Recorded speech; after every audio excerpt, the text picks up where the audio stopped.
Something for the laborious. He who at present wants to make moral questions a subject of study has an immense field of labor before him. All kinds of passions must be thought about singly and followed singly throughout periods, peoples, great and insignificant individuals. All their rationality, all their valuations and elucidations of things ought to come to light. Hitherto all that has given color to existence has lacked a history. Where would one find a history of love, of avarice, of envy, of conscience, of piety, of cruelty?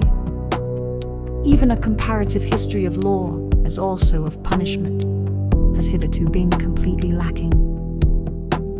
Have the different divisions of the day, the consequences of a regular appointment of the times for labor, feast and repose, ever been made the object of investigation? Do we know the moral effects of the elementary substances? Is there a philosophy of nutrition? The ever-recurring outcry for and against vegetarianism proves that as yet there is no such philosophy. Have the experiences with regard to communal living, for example in monasteries, been collected? Has the dialectic of marriage and friendship been set forth? The customs of the learned, of tradespeople, of artists, and of mechanics, have they already found their thinkers? There is so much to think of thereon. All that up till now has been considered as the conditions of existence of human beings, and all reason, passion, and superstition in this consideration, have they been investigated to the end? The observation alone of the different degrees of development which the human impulses have attained, and could yet attain, according to the different moral climates, would furnish too much work for the most laborious. Whole generations and regular cooperating generations of the learned would be needed in order to exhaust the points of view in the material here furnished.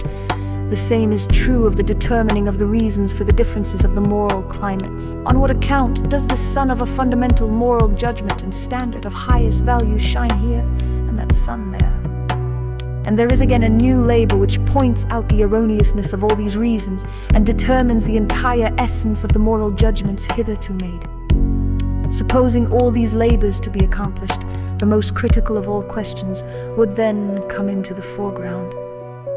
Whether science is in a position to furnish goals for human action, after it has proved that it can take them away and annihilate them. And then would be the time for a process of experimenting, in which every kind of heroism could satisfy itself.